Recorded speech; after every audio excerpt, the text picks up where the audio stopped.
Today I'm going to do a video on creative patch designing and patch ideas, basically showing you different effects you can put on presets and patches to enhance them and make them, I guess, tailor-make them to what you're wanting to get out of that patch. I'm going to show you using this new plugin that I got for Contact, Oracle. If you're wondering where I got it from, it's from this website up here. I'll probably put a link in the video at the bottom of the video as well if you want that. And it's this plugin here, Oracle.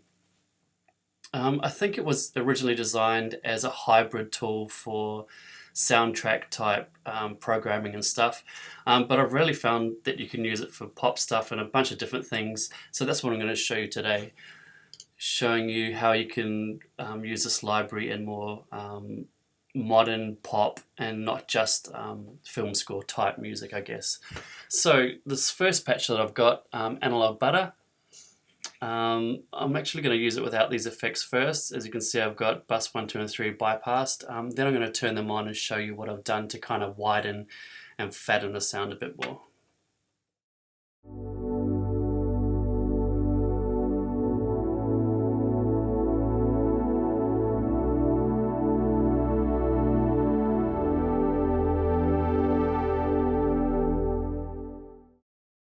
Okay, one thing I forgot to mention is I've mapped this high part of the EQ by using the right mouse click, learn MIDI CC, and then I've mapped it to the mod wheel. So that's kind of a take on what I usually do with a low pass filter, but this time I've just chosen to use the EQ, the top end of the EQ to do that. Okay, what I'm going to do is I'm going to put on all these buses and effects and play the same thing with them on.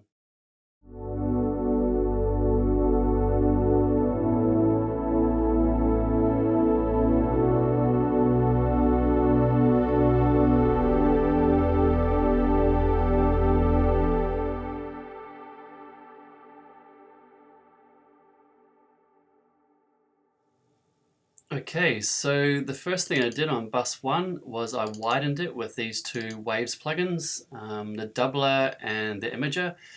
You can pause the video if you want and copy those settings. Then the second thing I did was I chucked a whole lot of reverb on it. So here's an 8-second chorusy reverb from Valhalla, and here's one from the PCM bundle from Lexicon. You can see here that my chorus settings are pretty high, and that gives it kind of an 80s modulating effect, which I really like. And if you haven't heard me say it in other videos, I like to EQ it pretty heavily, taking out a lot of the low end mud, especially if you've got a long, like an 8-second reverb. Taking out some of the bottom end mush is really nice because it can build up and really take over the whole sound. So that's what I've done EQ wise, just on the reverbs there. Okay, and the third one is a simple stereo delay. It's a ping-pongy delay, so it's going left, right, left, right. You should already know that. That's what a ping-pong delay is. Yeah, and that's how I got the sound kind of a bit wider, fuller with the reverb, and again wider with the delay. Cool, let's go on to the second pad. Okay, with this next pad sound, I'm just going to play around a G chord, and then I'm going to show you some creative ideas for EQing. This is on, but it's not actually EQing anything, and I'll show you that afterwards. So here we go.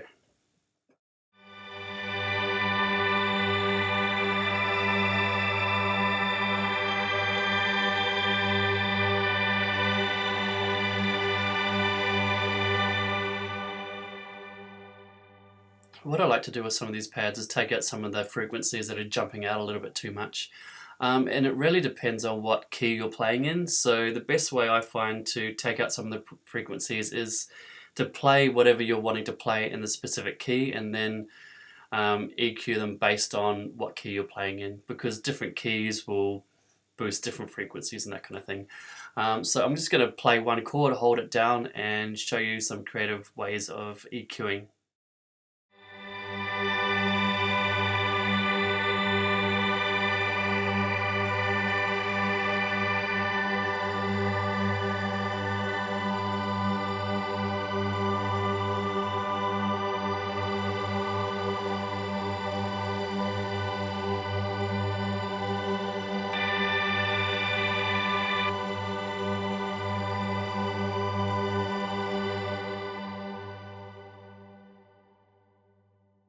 As you could hear, all the harshness got taken away when I started doing that, and the FabFilter Pro Q2 is really cool because you can actually just, like I showed you there, just pull down frequencies based on what the analyzer is doing.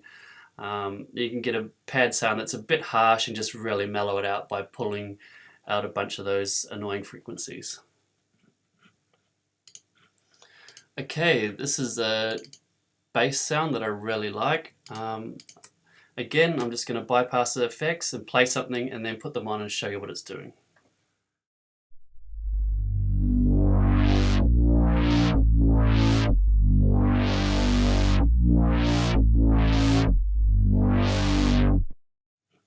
Okay, let's put these effects on.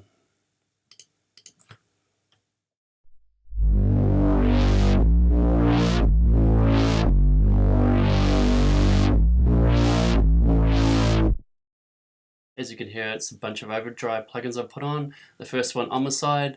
This is a 4-band kind of compression overdrive plugin. It's on the extreme end of overdrive, so you can get some really crazy effects out of it. Whoops. Okay, and this is more on the subtle side, I guess, of effects, but you can get it coming through pretty full on if you wanted it to. But I use this plugin to mono the bottom end. So everything below 100 Hertz, I mono it, just because if you're mixing and mastering, you don't want your bottom end to be in stereo. So I have put a little bit of overdrive on it, but I usually use this plugin just to mono the bottom end of my, especially my bass type sounds and things that are down that end of the frequency spectrum. So yeah, that's what I use that for. I'll show you them individually maybe and see if you can hear what they're doing.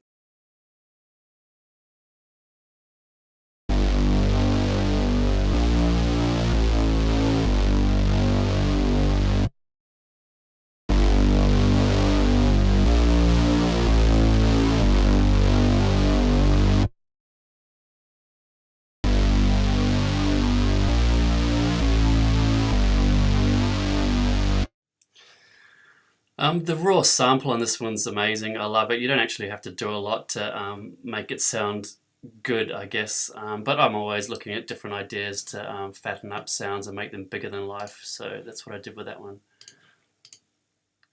Okay, this one's kind of a bit of a twist, a creative idea I had while I was using this plugin. And I've actually, what I've done, I'll show you this. I've gone to the environment and I've actually connected 2 channel strips together. So I'll play this patch and I'll also play the next channel strip down there. So the first one is just one of my favorite piano plugins, Fazioli Grand, and then the one that I've connected it to, again it's Oracle, but I've taken it and I've kind of mangled it a bit, well not mangled it, but I've changed the attack and made it into a reverb rather than a fast attack piano. So let me show you that as is, and then I'll start breaking it down for you. So.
Okay, so that little example started with the cutoff down, so there wasn't really anything of this plugin coming through, and then as I played the progression a few times, I started to slowly bring it in. So I'll show you what I'm actually doing with this. So initially, I'll take this off bus 1 and put it to stereo output. Initially the sound was more like this.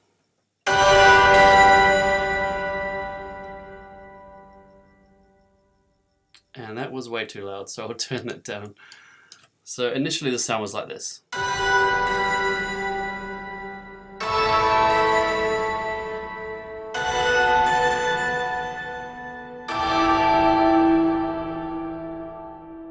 And then I changed the attack and made it more of a reverby piano because I liked what happened after the initial attack. So that's how I got that sound out of it. Then the next thing was just putting it completely through a reverb, so not mixing it in, but just sending 100% of it through the reverb, getting this effect.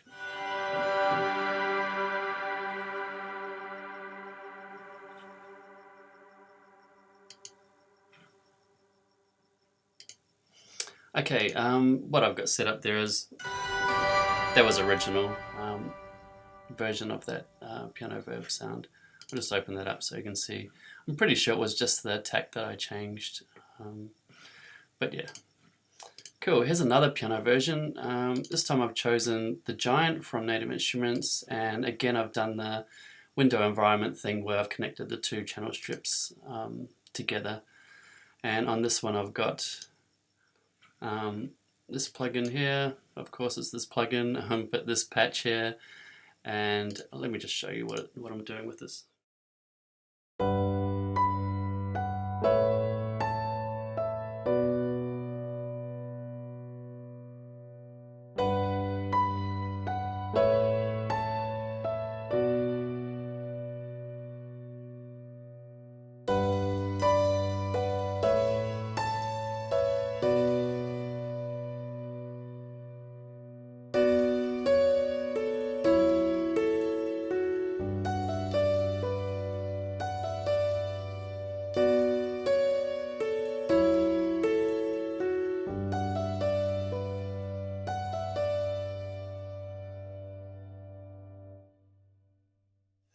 So I really like this patch, but I felt like it needed something underneath it, so that's why I mixed it in with the Giant.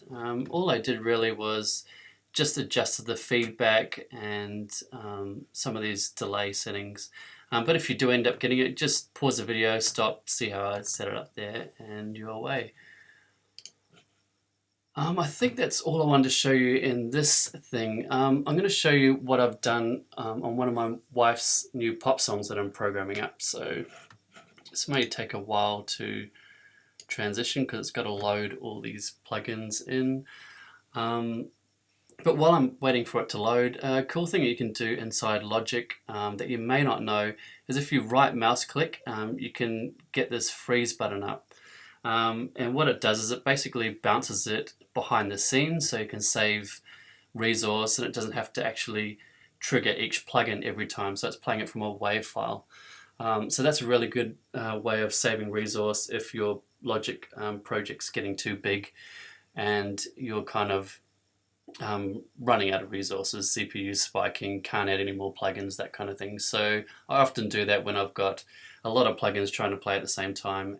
Okay, now that it's loaded, let me get into this. So what I'm going to do first is just play you a small section of the song that I'm working on. I think I mentioned it before, it's my wife's piece she wrote, it's a pop song. I'm going to go from the bridge into the chorus and just show you exactly what these plugins are doing on the Oracle patches that I've chosen.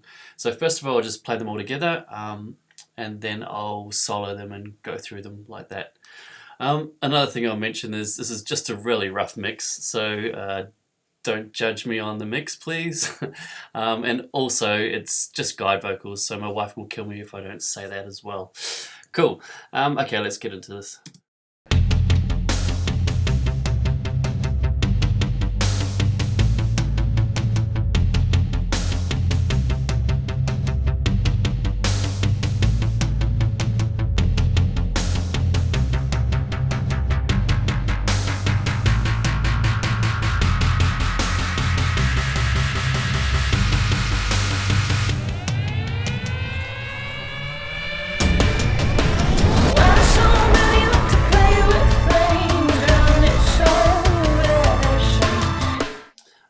so there's the two Oracle patches I'm using, and I'll solo each one individually so you can see exactly what's happening with each one.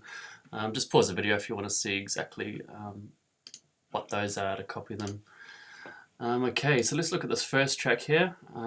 What I've got on this one, Homicide, like I showed before, SPR Twin, and UAD Poltec. Now I usually use the Poltec on kick drums and maybe to add some top end to a vocal, but I've really been liking how it sounds on bottom end bass stuff. So that's what I've done here. So what I'm going to do is I'm going to solo that track and just mute these and then unmute them as we play the track so you can hear exactly what they're doing.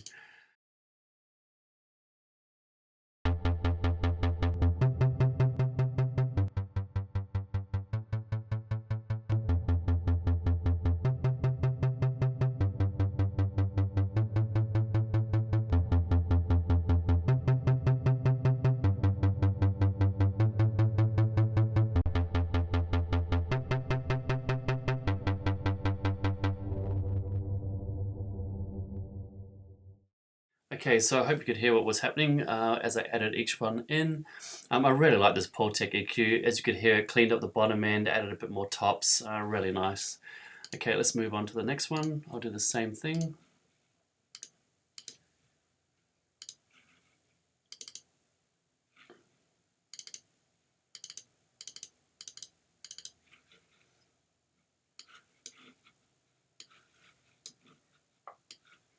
Let's move them around so you can see them a bit better.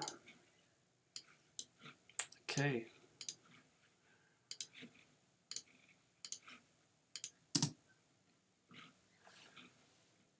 And I forgot to mention that this one doesn't come into a little bit further in the track, so I should have played it from there.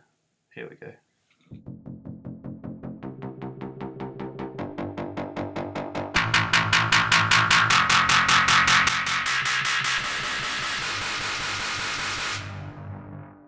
Let's go back and do this last one again.